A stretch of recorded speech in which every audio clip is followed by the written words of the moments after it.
오늘 강의해 주실 우리 교수님께서는요, 한국일 교수님입니다. 장신대 선교학 교수님으로 재직하셨고 또 선교적 교회 또 강의를 통하여서 많은 학생들에게 또 많은 목회자들에게 또 한국교회의 지역사회로 부르심을 받은 교회의 역할들을 또 잘 교훈하여 주시고 알려주시는 그러한 사역들을 감당하고 계십니다. 오늘도 또 교회와 또 사회봉사를 선교적 교회 관점에서 우리에게 함께 나눠주실 텐데요. 여러분 또 강의 들으시면서 또 많은 배움이 있기를 원합니다. 우리 교수님 나오실 때 박수로 환영하겠습니다.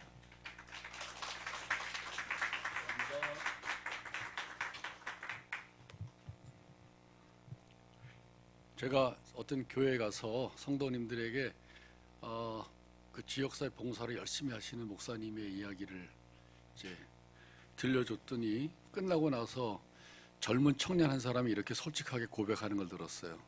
저분의 활동을 보니까 자기는 자기 몸 하나 간수하기도 너무 힘든데, 자기 신앙 지키기도 힘든데 어떻게 저렇게 할 수 있을까? 이제 그렇게 얘기하는 걸 봤습니다. 그게 사실 우리 솔직한 고백인 것 같은데, 그럼에도 불구하고 여러분들이 그리스도인으로 신앙생활을 하면서 또 봉사하시려고 봉사학교에 참석하는 걸 보니까 참 귀한 분이라고 생각이 되고 대단한 분이라고 생각이 됩니다. 오늘 8시 20분까지 제가 말씀을 드릴 텐데 그 PPT 가지고 이제 여러분과 함께 말씀을 나누도록 하겠어요. 시작을 먼저 한 2분 30초 되는 동영상 한번 보고 시작하도록 하겠습니다. 교회가 지역사회를 위해 이런 일을 해? 헛되지 않았구나. 이 지역을 섬기려고 했던 어떤 노력들이 지역에서 인정받고 그 진정성이 인정받고. 저는 더불어숲 동산교회 이도영 목사입니다. 저는 이 건물 3층에서 이제 개척을 했어요. 3층에서 개척할 때부터 저희 공간을 반은 이제 예배 공간, 나머지 반은 공정무역 카페, 그리고 어린이 도서관, 마을 서재. 대부분 우리는 이제 지역 교회를 말 그대로 로컬 처치라고 이야기를 하잖아요. 근데 말은 로컬 처치인데 실제로는 이게 로컬리티라고 하는 로컬성이 없어요. 지역성이 없다는 거죠. 그 말은 무슨 말이냐면 교회가 지역에 뿌리를 내리고 지역과 소통하지 않는다는 거예요. 지역을 섬기지도 않고. 그러니까 이 로컬성이 전혀 없죠. 우리 이제 선교적 교회에서 가장 많이 하는 질문 중에 하나가 이거예요. 그 교회가 그 지역을 떠나려 할 때 사람들은 무엇으로 그 교회가 떠난 것을 아는가? 그런데 한국 교회 모르겠어요. 어떤 교회가 그럴지 모르겠으나 과연 그 교회가 그 지역을 떠나는 것을 막는 그런 교회가 있을까? 그러면 이 지역에 실제로 어떤 필요가 있는가? 교회가 그 어떤 필요를 채워야 할 것인가에 대한 고민을 하면서 저희가 공정무역 카페를 하게 됐고, 작은 도서관을 통해서 아이들이 와서 이곳에서 있는 프로그램에 참여하고 혹은 와서 자연스럽게 책을 읽을 수 있는 그런 공간, 그리고 이제 마을 서재를 한 이유는 지역을 섬기려고 하는 그런 프로그램의 장소로서 이제 뭐 마을 서재를 한 거죠. 우리가 복음을 직접 전하는 것만 선교라고 하지 않거든요. 선교학에서는 기독교에 대한 사회적 신뢰도를 높여서 사람들이 교회에 대해서 호감을 갖는 자체가 말 그대로 길을 예비하는 작업이니까 그것도 선교다. 저는 충분히 공간이 그렇게 활용되고 있는 것에 대해서 감사해하고 있습니다. 제가 여기 서 있을 때 또 가리지 않아요? 혹시 PPT?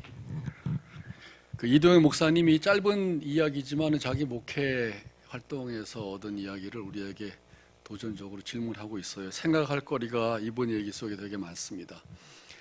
이제 오늘 제가 디아코니아를 말씀드리려고 하는데 그거를 교회론 관점에서 말씀드리려고 하고, 우리는 다 교회잖아요. 그리스도인들의 신앙 공동체, 교회가 어떻게 봉사활동에 관여하고 참여할 수 있을까, 이런 관점에서 같이 말씀을 나누려고 합니다. 네, 그게 더 좋을 것 같아요.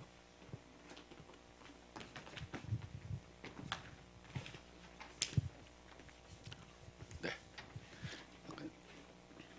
좋습니다.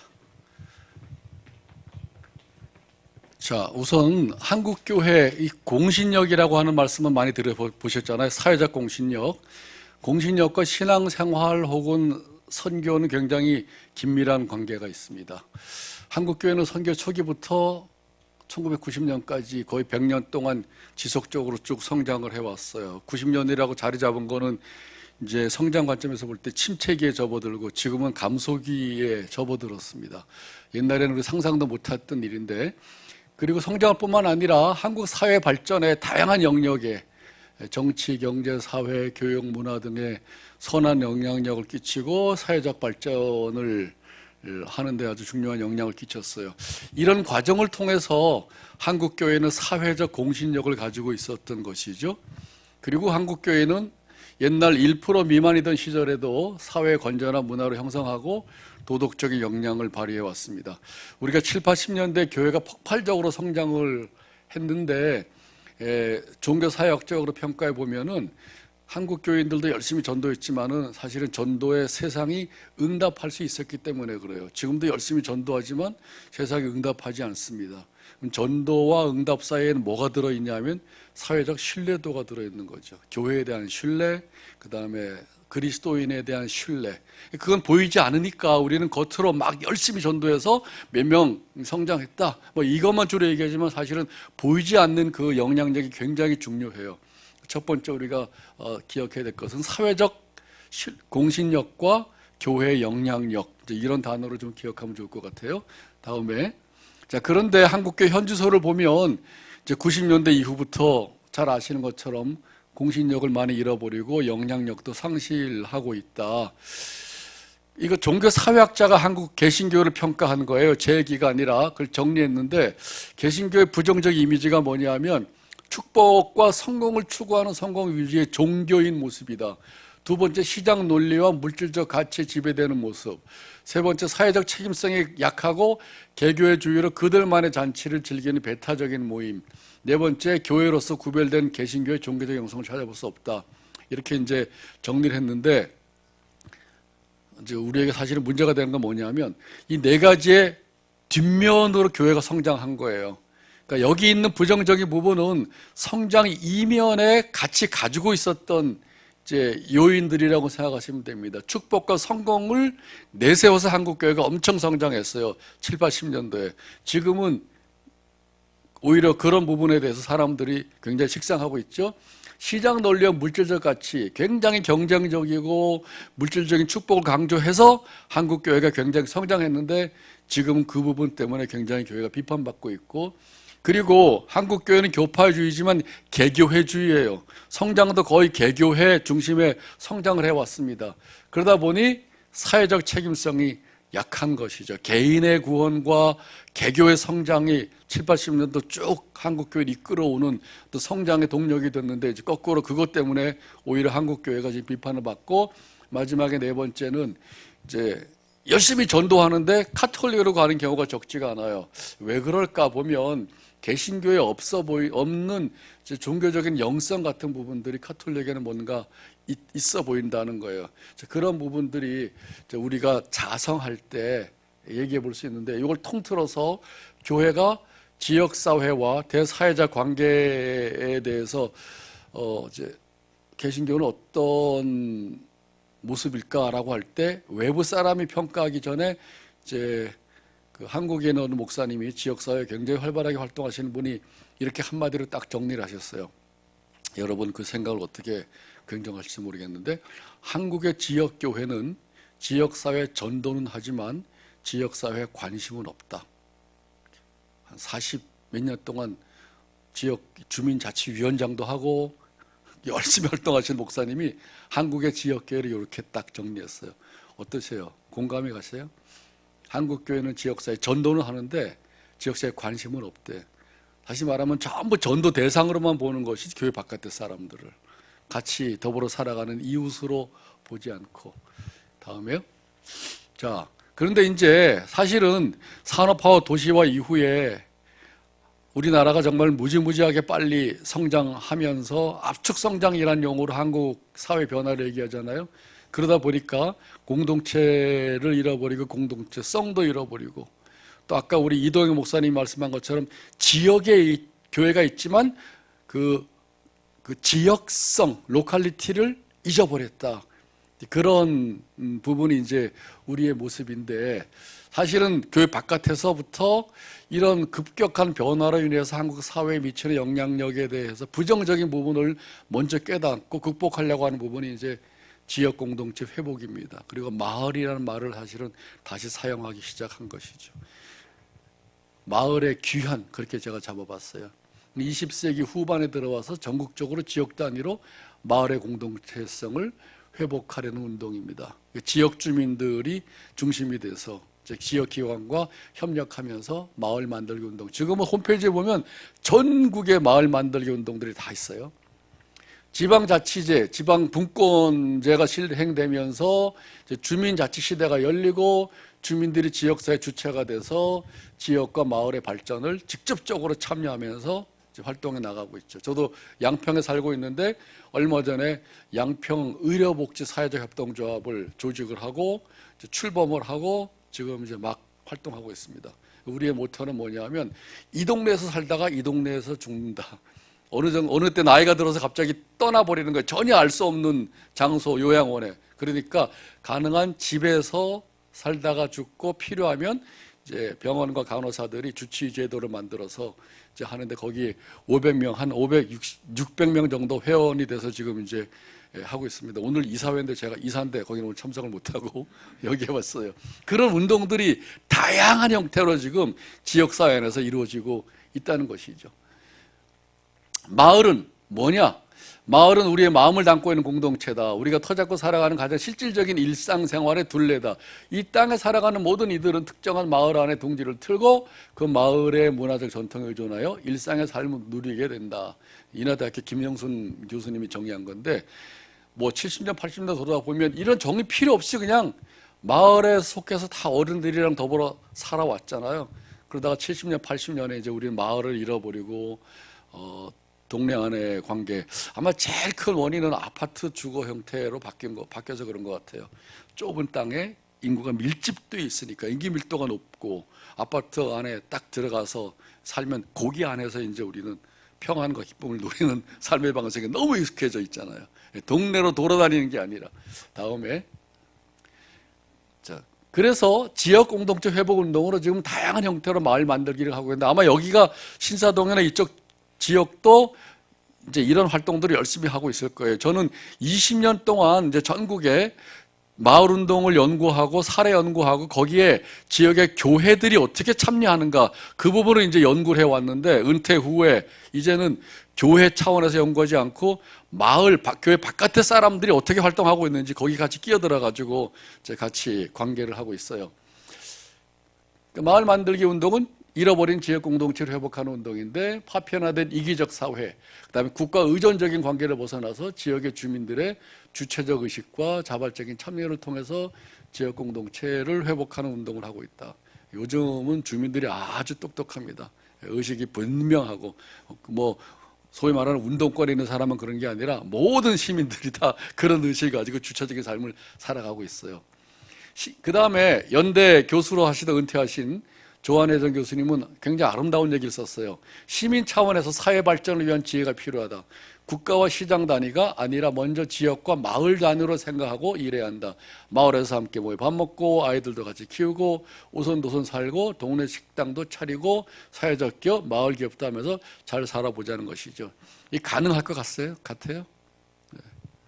여기서는 가능하다고 생각하기 어려울지 몰라도 지금 저런 운동들을 여기저기서 이미 하고 있습니다.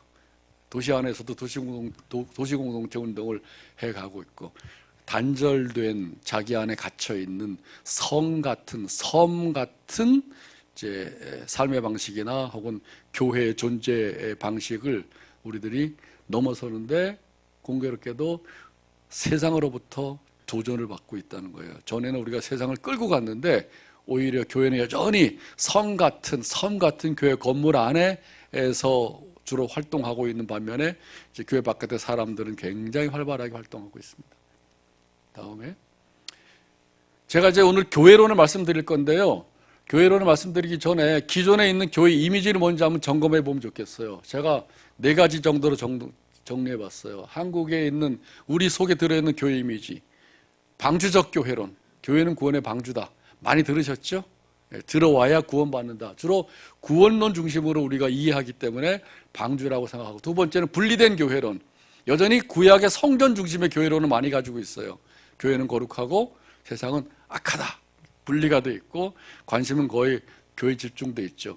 코로나 시대에 한국교회가 특별히 어려웠던 것은 하나님의 역사를 건물 교회 안에 교회 생활로 집중해 온 신앙생활에 익숙해 있다 보니까 예배를 못 드리거나 교회 바깥에서 뭘 할 수 있을까, 이런 부분들이 전혀 준비되지 않은 상태라 한국교회가 코로나 시절에 굉장히 많은 어려움을 겪었습니다.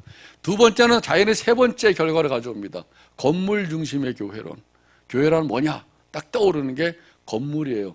근데 사실 저게 중요하긴 중요해요. 한국처럼 세속사회, 다종교 사회에서는 교회 건물을 벗어나서는 기독교 영향을 받을 데가 없어요, 사실은. 이건 서양하고 이제 완전히 다르죠. 천몇백 년 역사를 가진 지역은 교회 바깥에서도 신앙생활, 기독교적 영향을 받을 때가 되게 많은데, 우리는 이제 다종교 사회와 세속사회 속에 오로지 신앙적인 영향을 받을 수 있는 부분은 교회 건물이고, 더더군다나 초창기에 박해와 핍박 속에서 유일하게 그리스도인이 평안을 누리고 인정을 받고 보호가 될 수 있는 부분이 교회 건물이잖아요. 그래서 우리는 주일 성수도 엄청나게 강조하고 교회 예배에 모이는 순서도 세계에서 제일 많이 모여요. 한국교회가 새벽 기도부터 시작해서 수요일날, 주일날 오후, 오전 오후, 그 다음에 또 금요 기도회도 있죠.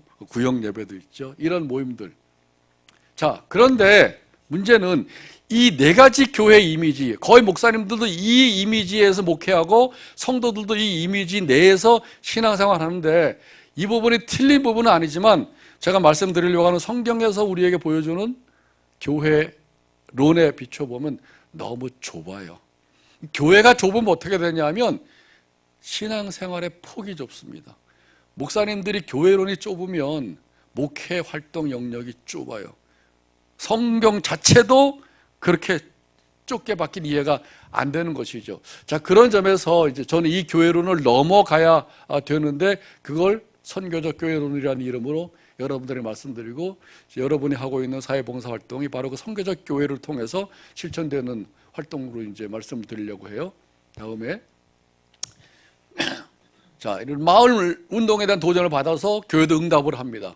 마을을 목회와 선교 현장으로 인식해야 된다는 것이죠.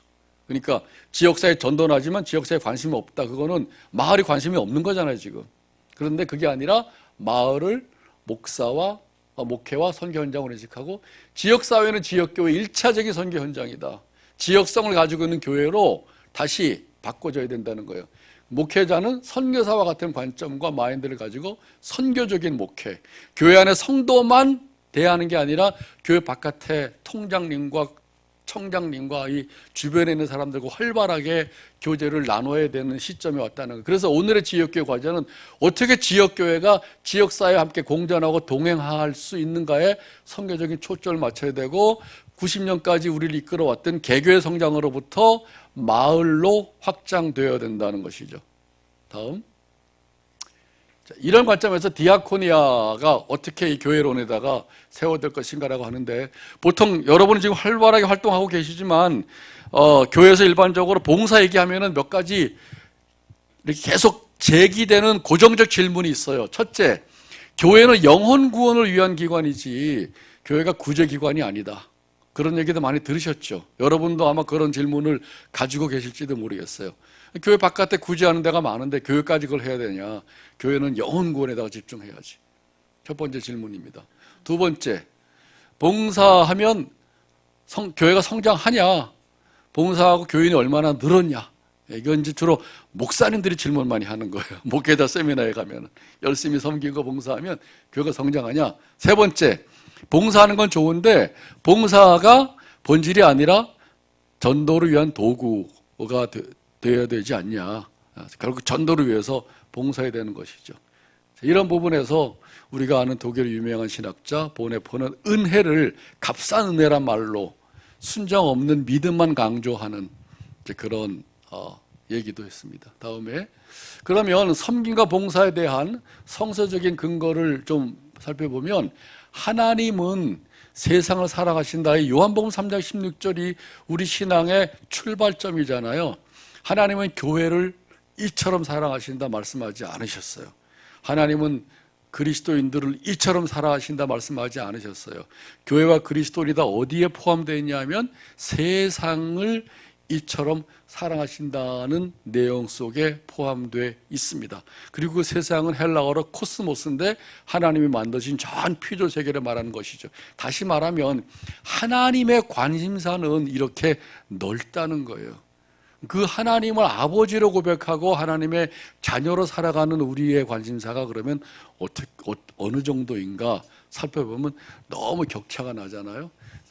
성경 보면 구약에서는 특별히 하나님은 모든 사람을 사랑하시되 특별히 강조되는 사람들이 있는데 고아와 과부와 나그네. 그다음에 신약 성경에서 마태복음 25장에 보면 지극히 작은 자 하나를 예수님이 자기 자신과 동일시하셨다는 부분, 이런 부분들이 하나님이 특별한 관심을 가지고 계시다는 걸 보여주고 있어요. 그래서 초대교회는 이런 이제 신앙의 전통을 가지고 복음 전도와 그리고 봉사와 구제와 섬기는 거를 마치 두 개의 바퀴, 두 개의 기둥처럼 똑같이 세웠고, 예수님이 세상에 오신 이유도 섬김을 받으려 함이 아니라 섬기려 하고 자기 목숨을 모든 사람에게 대속물로 주려 함이다라고 말씀하셨어요. 그래서 여러분이 하시는 봉사활동은 예수님의 대외적인 활동 세 가지, 이 복음서에 보면은 안으로는 제자들과 교제하고 예배도 드리고 하나님 말씀도 나누었지만은 세상을 향한 예수님의 활동이 엄청나게 많은데 그 많은 거를 세 가지를 압축하면 크게 케리그마, 디아코니아, 코이노니아, 디아코니아, 케리그마 이렇게 나눌 수 있어요. 사람들과 교제를 하고, 두 번째 섬기고 봉사하고, 세 번째 이제 하나님 말씀을 전하는 거죠. 여기에서 디아코니아와 코이노니아가 전도를 위한 도구가 아니라 예수님의 사역의 세 가지가 다 본질에 속한 부분이라는 것입니다. 예수님은 사람을 사랑하셔서 사람들과 사귀고 소외된 자들과 교제를 회복하셨고, 사람들의 필요를 아셔서 공급하고 섬기고 봉사하시고, 그리고 그 사람들에게 하나님이 어떤 분인가를 증거하신 것, 이 세 가지가 전부 다 막 서로 이렇게 얽혀 있어요. 성경의 복음서를 보면은. 자, 출애굽기 성서 묵상 몇 가지만 하면 3장 7절에서 10절에 하나님은 애통하는 사람들을 찾아오셔서 보시고 들으신다. 이것이 여러분들이 봉사하는 이유죠. 왜 우리가 봉사를 해야 될까? 나 혼자 예수 믿고 구원받고 그리고 축복받고 잘 살면 되는데 라고 생각할 수도 있지만, 우리가 믿고 사랑하는 하나님이 이런 분이시기 때문에 우리도 이 하나님이 하시는 마음을 따라서 그렇게 그런 장소로 간다는 것이죠. 제가 학교에서 학생들하고 목사 후보생들하고 수업할 때 현장 실습 수업을 한번 한 적이 있었어요.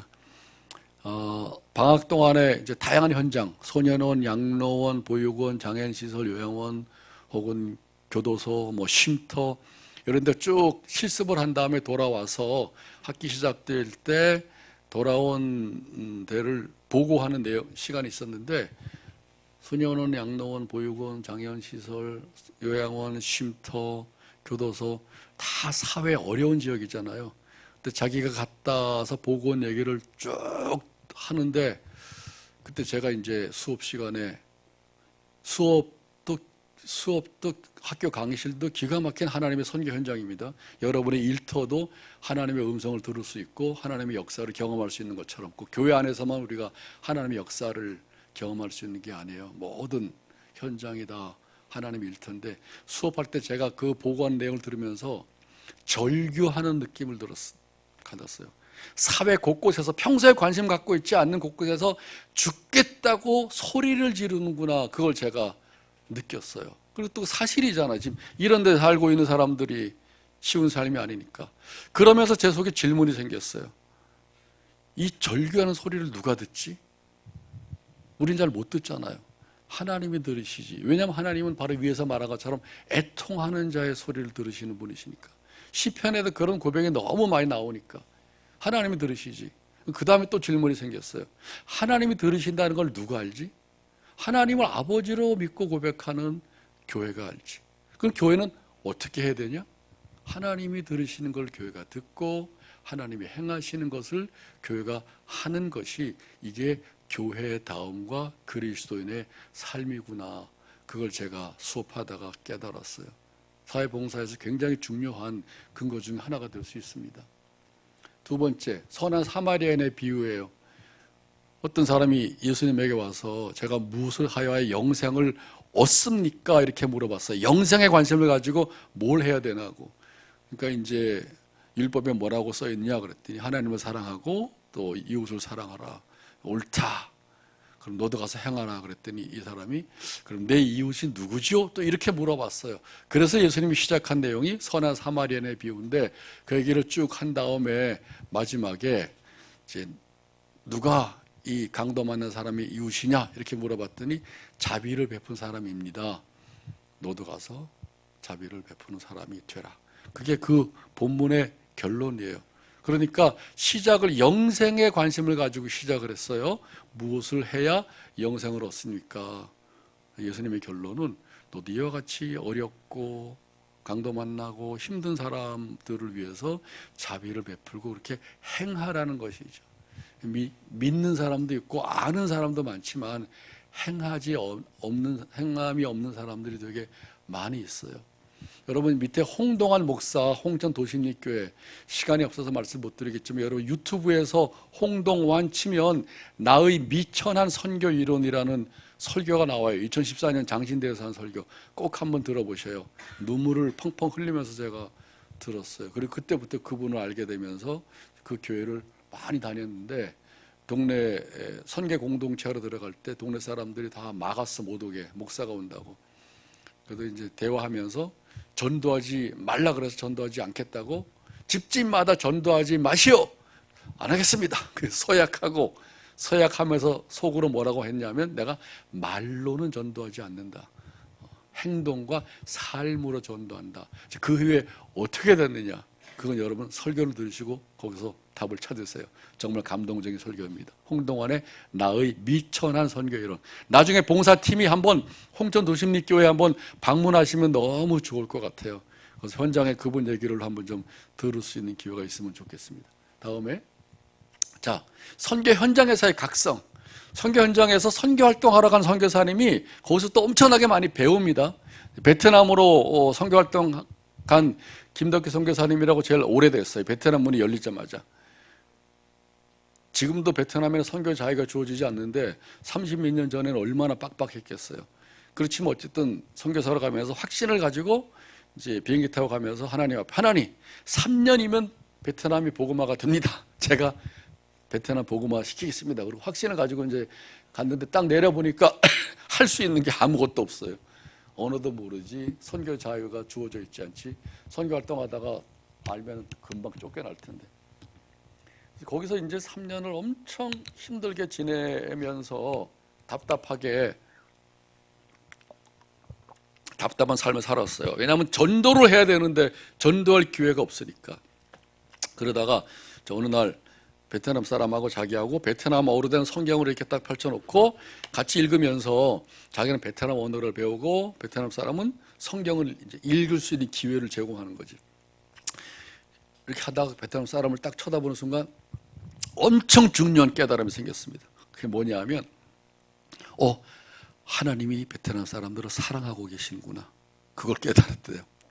너무 당연한 것 같은데 사실은 선교사들은 하나님을 모시고 간다고 생각하는 경향이 많아요. 선교사가 가기 전까지는 그 지역에 하나님이 없다. 더더군다나 공산주의 국가에 어떻게 하나님이 계시냐. 하나님 안 믿는 거하고 하나님이 안 계신 거하고 똑같이 생각한 것이죠. 그런데 하나님이 이들을 사랑하고 계시는구나. 내가 사랑하려고 왔는데 나보다 먼저 와 계셔서 베트남 사람들을 사랑하고 계시다는 사실을 깨닫게 됐어요.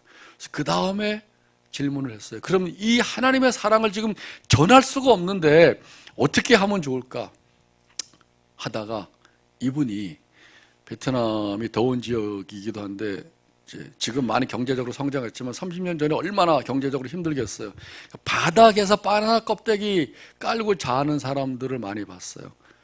그게 눈에 들어왔어요. 그래서 이분들을 도와주는 일을 해야 되겠구나. 그러고서 이제 베트남에 집을 지어주는 운동을 하기 시작했습니다. 한국교회 청년들 데리고 와서 집 짓고 한국교회 헌금을 얻어서 집을 지면서 말로는 못하지만 사랑을 구체적으로 실천해 내는 것이죠. 그러면서 이분이 너무 중요한 깨달음을 문장으로 표현했는데, 이거는 아까 말씀드린 것처럼 전도냐 봉사냐, 봉사가 우선이냐 전도가 우선이냐, 이거 이론으로 하려고 그러면 책 이렇게 두꺼운 거 읽어도 잘 해결이 안 되는데 한 번의 경험에서 끝난 문장이 하나 있어요. 깨달은 게. 그게 뭐냐면, 전도는 하나님의 사랑을 말로 전하는 것이라면 봉사는 하나님의 사랑을 행동으로 보여주는 것이다. 내가 지금 베트남에 와서 말로 전하는 자유가 없어서 증거는 못하지만 하나님이 어떤 분인가를 삶으로 행동으로 보여주자. 그 홍동환 목사하고 똑같은 케이스예요. 그분이 하신 거하고. 그렇게 해서 그때부터 이제 가난한 사람들을 위해서 구체적인 디아코니아 사역을 선교사가 하기 시작했고, 자기가 협력하는 기관은 그 공산당에 있는 인민위원회래요. 빈농성에 있는 인민위원회하고 협력을 합니다. 어느 날 계속 공산당원이 따라 붙어요. 감시해야 되니까. 몇 년 지나고 난 다음에 어느 날 이 선교사님한테, 선교사님, 공산당원도 예수 믿을 수가 있어요? 이렇게 질문을 했어요. 그 얘기 듣고 집에 돌아와서 사모님이랑 손 붙잡고 엉엉 울었답니다. 한마디만 하고 싶은데, 우리가 이렇게 봉사하는 건 하나님이 하셨어 라고 말하고 싶은데 그걸 말할 수가 없는데, 이제 옆에서 같이 따라다니는 사람이 깨닫고 그거를 질문하니까 얼마나 감동적이겠어요. 지금 2,000채 이상 가난한 사람에게 집을 지어주면서 디아코니아로 봉사활동을 너무 잘하고 있습니다. 그 과정에서 이제 하나님의 놀라운 역사들도 많이 경험하고요. 디아코니아를 우리 교회가 하는데, 교회를 선교적 교회라고 이름을 붙였어요. 저 교회는, 선교적 교회는 특별한 교회가 아니라 괄호 쳐도 괜찮습니다. 교회 본질 자체가 교회를 위한 것이 아니라 세상을 위해서 존재한다는 의미에서 이제 선교적 교회라고 하는 이름을 붙인 거죠. 왜냐하면 선교는 세상으로 보냄을 받았다는 의미거든요. 미션이라고 하는 영어의 선교는 라틴어 미토에서 왔는데, 미토는 보낸다는 뜻이에요. 아버지가 나를 보낸다. 이 선교를 과거에는 해외 선교 선교사들에게만 적용했는데, 지금은 모든 그리스도인들과 모든 지역교회가 지역사회로 보냄을 받은 선교 공동체라는 의미에서 선교적 교회를 이제 이렇게 한 거예요. 한번 읽어볼까요? 선교적 교회는 시작.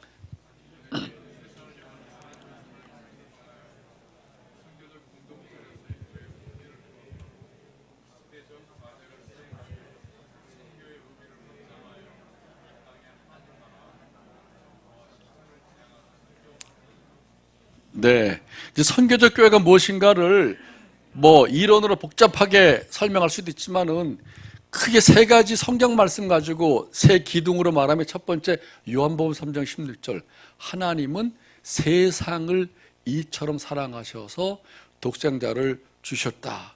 그 대위대한 명제에서 시작한다는 거예요.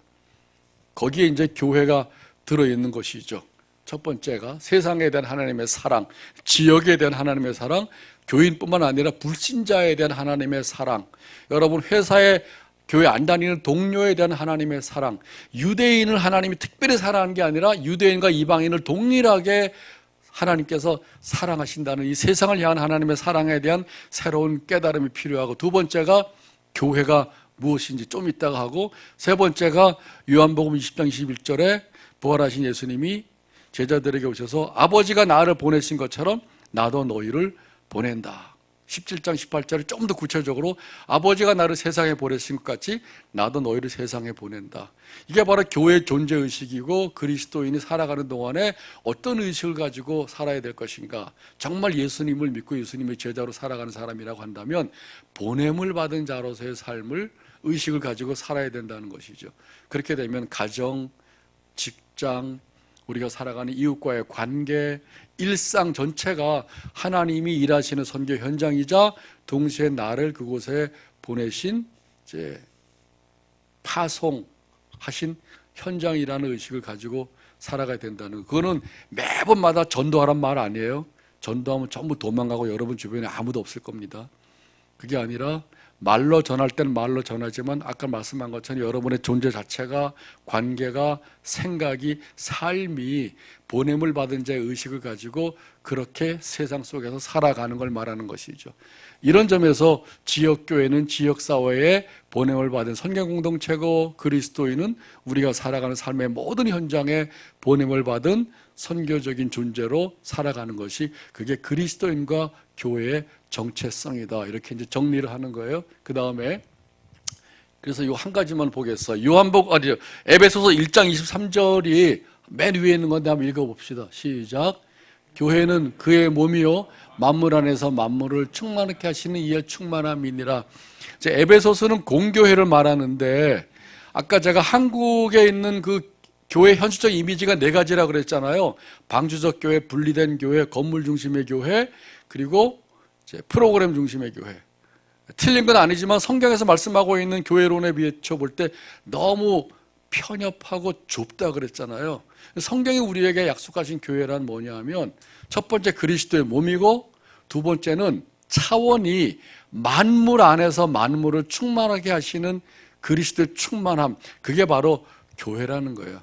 이게 엄청난 교회의 차원을 말하는 것입니다. 저는 사실 20년 전에 이 본문을 새롭게 깨닫고 교회론에 회심을 했어요. 저도 그전에는 목사고 신학대 교수지만 네 가지 교회론이 주로 우리가 해왔던 교회론이기 때문에 그 교회에 입각해서 선교도 하고 활동도 하지만, 어느 날 제가 아침에 성경을 보고 묵상하다가 교회가 그 정도가 아니구나. 교회는 만물 안에서, 모든 세상 안에서 세상 전체를 충만하게 하시는 예수의 충만함, 그게 바로 교회구나. 교회가 그리스도의 몸이라면 머리 대신 그리스도와 함께 교회는 만물의 차원을 가지고 존재하고 활동해야 된다는 것이죠. 적어도 그 교회 공동체를 형성하는 우리 그리스도인이라면 세상 전체를 포괄하는 그런 신앙의 폭을 가지고 출발을 지역에서부터 하기 시작한다는 거예요.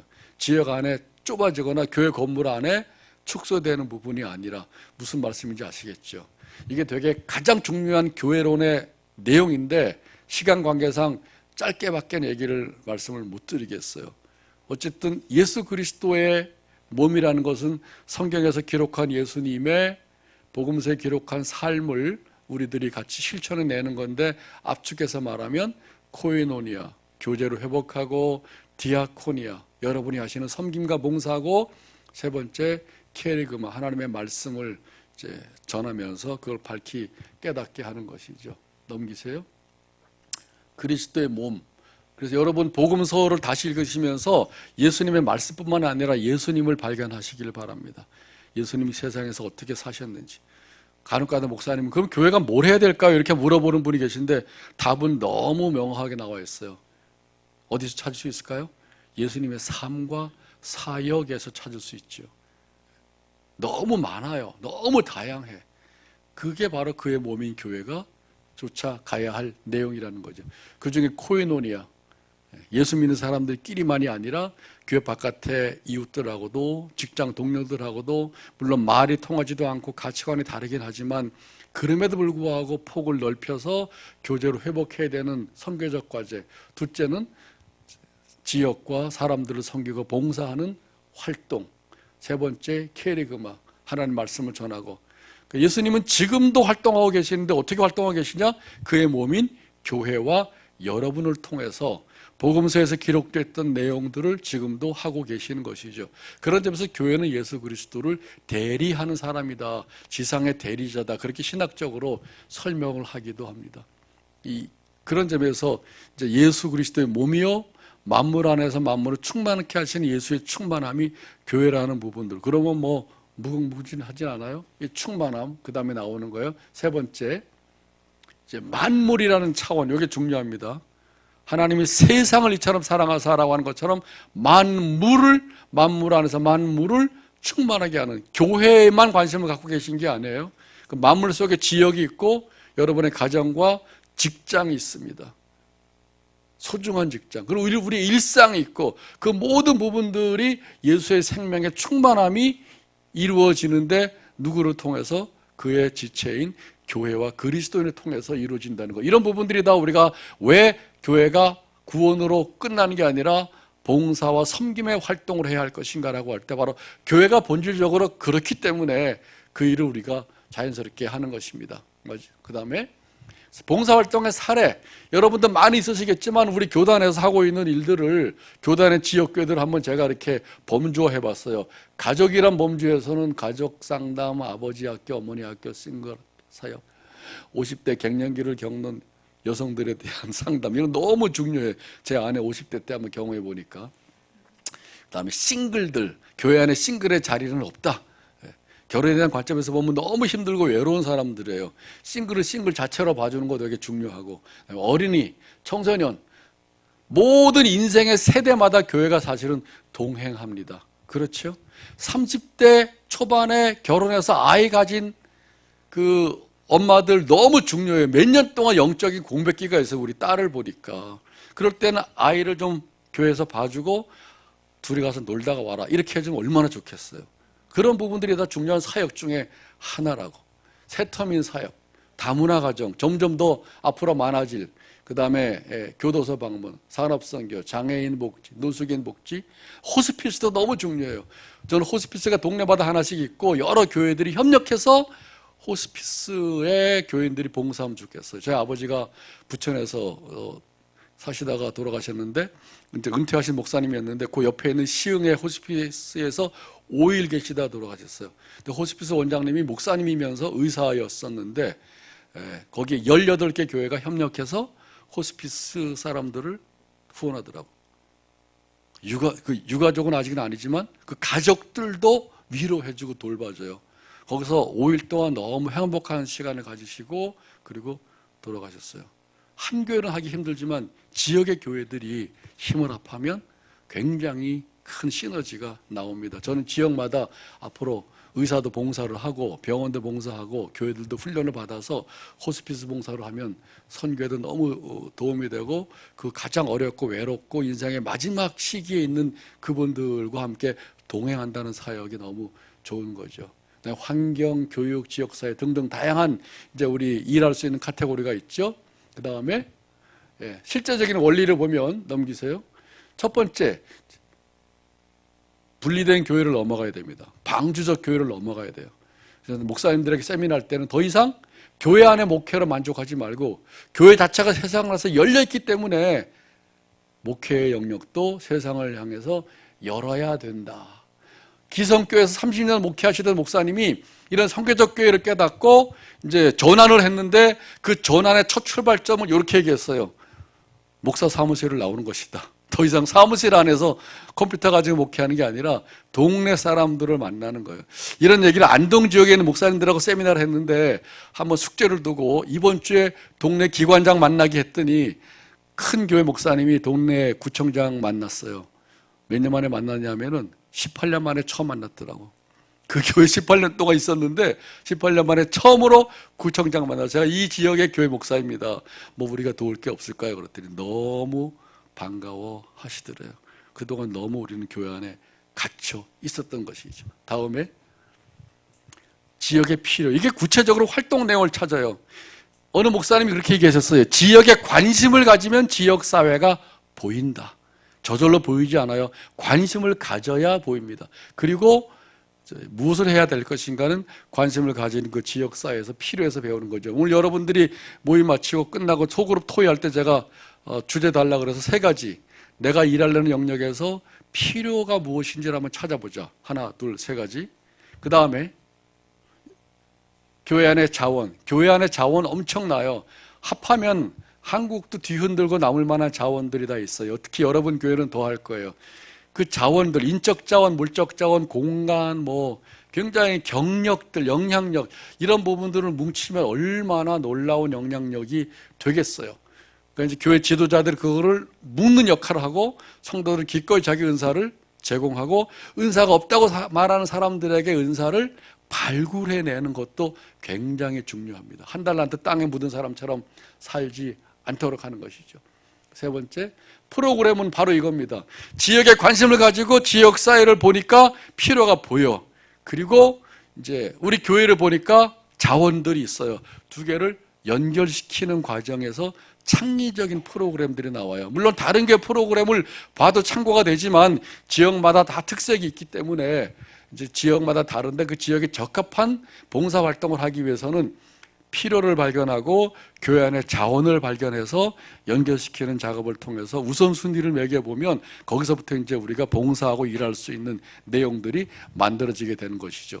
중요한 건 작은 출발로 시작했는데 지나고 나면서 눈덩이처럼 확장돼 가는 것을 많은 교회들이 경험하게 됩니다. 그 다음에 그래서 요즘 교회들은 플랫폼이라고 말합니다. 교회는 교인들만을 위한 것이 아니라 지역사회를 활짝 열고 지역사회 함께하는 이제 그런 교회, 마당이 되는 것이지. 옛날엔 다 사실은 지역이 동네 마당이었어요. 언제부턴가 교인들의 마당이 돼버렸어요. 이걸 우리가 열고 지역 주민들이 활발하게 왔다 갔다 할 수 있는 그런 많은 이제 프로그램들을 만들어내야 됩니다. 그 다음에 마지막, 오병이어 교훈 너무 잘 아시니까 내용을 얘기하지 않겠는데, 저 오병이어 교훈 비유가 마태, 마가, 누가, 요한, 사복음서에 다 들어있어요. 근데 제가 마가복음을 이제 찾아서 얘기하는데, 예수님이 말씀을 전하시다가 날이 어두워졌고 제자들이 와서 때가 저녁이 됐으니 사람들을 동네 가서 스스로 먹게 합시다. 여기서 첫 번째, 스스로 먹게 하자고 얘기했어요. 근데 예수님이 하신 말씀은 갈 것 없다. 너희가 먹을 것을 주라 그랬어요. 깜짝 놀랐어. 왜냐면 제자들이 가난하니까 줄 거가 없잖아. 사람은 엄청나게 많은데. 그래서 그 다음에 똑똑한 제자가 탁 튀어나와서 이 많은 사람들을 우리가 먹이라고요?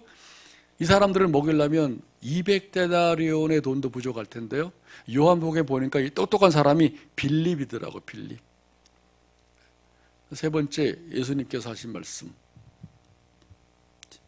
있는데, 자, 여기서 세상을 대하는 세 가지 유형으로 정리할 수 있어요. 첫 번째, 스스로 찾아가서 먹게 하죠 라고 하는 것은 교회는 말씀만 맡았고 봉사와 먹고 사는 것은 그냥 알아서 하십시오 하는 이원론적인 사고입니다. 우리 영적인 것만 말하고 육적인 것은 스스로. 우리는 말씀을 맡았고 또 육에 관한 것은 스스로 하는 이원론적인 신앙관이 지금도 여전히 한국교회를 지배하고 있어요. 두 번째, 뭐가 필요한지는 알지만 우리가 할 수가 없다는 거지. 책임을 지지 않으려고 하는 것이죠. 근데 놀랍게도 세 번째, 예수님은 제자들의 상황을 아심에도 불구하고 가지 말고 너희가 먹을 것을 주라 했으니까 제자들을 당황하게 만들었는데, 그 다음에 예수님이 하신 중요한 말씀이 하나가 있는데 그게 마가복음에만 있어요. 마가복음 6장 38절에 이렇게 되어 있어요. 너희에게 떡 몇 개가 있는지 가서 보라, 알아보라 그랬어요. 이게 굉장히 중요합니다. 너희에게, 딴 데 가서 빌려오지 말고 너희에게라고 모여있는 사람들에게도 찾아가고, 두 번째로는 떡 몇 개가 있는지, 엄청난 게 아니라 일용할 양식으로 먹는 소박한, 나중에 오병이어였잖아요. 가서 알아보라. 굉장히 적극적인 거죠. 사실은 이런 세미나를 목사님들이나 교회에서 하면은 많은 목사님들이 대부분 우리 교회는 너무 교회가 작고요, 돈도 없고 대부분 노인들이고 할 수 있는 게 없어요. 소망교회 정도면 될지 몰라도 우리 교회는 할 수 있는 게 없다고 그렇게 말하는 사람들이 적지 않아요. 근데 제가 20년 동안 사례를 연구하면서 감탄한 것은 홍동환 목사님 교회도 마찬가지고 많은 교회들이 엄청나게 큰 교회가 아니라 작은 교회인데도 어떻게 그렇게 영향력 있는 섬김과 봉사활동을 해왔는지, 그래서 그 처음에 시작이 뭔지 물어보면 전부 오병이어의 내용이랑 거의 동일합니다. 이게 바로 봉사와 섬기는 하나님 나라의 원리구나라는 사실을 제가 발견하게 됐어요. 딴 데서 빌려오거나 없으니까 딴 사람한테로 미루는 게 아니라 너희에게, 우리에게 떡 몇 개가 있는지 가서 알아보라. 거기서 시작한다는 것이죠. 육체와 영혼을 분리하는 이원론적인 것도 넘어가고 무책임한 것도 넘어가고 예수님의 전인적인 그 사람을 보시는 관점이 봉사와 섬기는 사람들이 가져야 될 인간 이해고 사회관이라 이렇게 볼 수 있고요. 마지막으로 예수님이 제자들과 다르게 그렇게 하실 수 있었던 이유는 마가복음 6장 34절에 있는데 예수님이 사람들을 보시고 긍휼한 마음을 가지셨다 그랬어요. 저는 이런 부분들이 이론적으로 제가 설명했지만 우리는 예수님의 행동도 배우고 예수님의 말씀도 배우지만 사회와 봉사하려고 하면은 봉사와 섬김하려면 예수님의 마음을 닮아야 되겠더라고. 긍휼하는 마음, 사람을 보는 긍휼하는 마음에서부터 무엇인가 찾아서 먹일 수 있는 것을 찾아내는 적극적인 태도와 마음을 갖고 있는 것이죠. 봉사와 섬김은 돈 가지고 하는 게 아니고 엄청난 걸 가지고 시작하는 게 아니라 사람을 사랑하는 마음과 긍휼히 여기는 마음에서 그들을 바라보니까 그들의 필요가 보이고 그리고 우리한테는 뭐 없을까 찾아보다가 발견하고 그것으로 시작을 하는데 시간이 지나가면서 놀랍게 눈덩이처럼 커져가는 역사가 그게 바로 하나님 나라의 섬김과 봉사의 원리라는 것을 저는 20년 동안 사례 연구를 통해서 확인하고 오늘 성경이 우리에게 그렇게 말씀해주고 계셔요. 이제 말씀을 마칠게요. 교회 여러 가지 봉사 중에서도 이제 사회적인 약자나 세상의 필요를 돕는 일은 참 쉬운 일은 아닙니다. 우리 신앙생활 하나 하는 것도 쉽지 않고 주일날 예배 드리는 것도 쉽지는 않은데 여러분 거기서 더 나아가서 사람들을 섬기고 봉사하는 일에 기꺼이 자원하셔서 오셨는데 오늘 짧은 시간에 제가 말씀을 드렸지만은 이런 이제 내용이 필요한 것은 덩달아 가는 게 아니라 자기 속에 확신이 있어야 되잖아요. 왜 내가 이 일을 해야 되는지를 예수님의 관점에서 교회의 관점에서 하나님 나라의 관점에서 근거를 가지고 있어야 흔들리지 않고 지속할 수 있는 힘이 거기서 나오니까 그런 점에서 이제 여러분들 지금까지도 훌륭하게 일을 해오셨지만 앞으로 계속 그런 일을 하시기 위해서는 이런 성서적이고 신학적이고 선교학적인 근거가 필요하겠구나라는 생각을 해서 말씀을 드렸습니다. 감사합니다. 여기까지 하겠어요.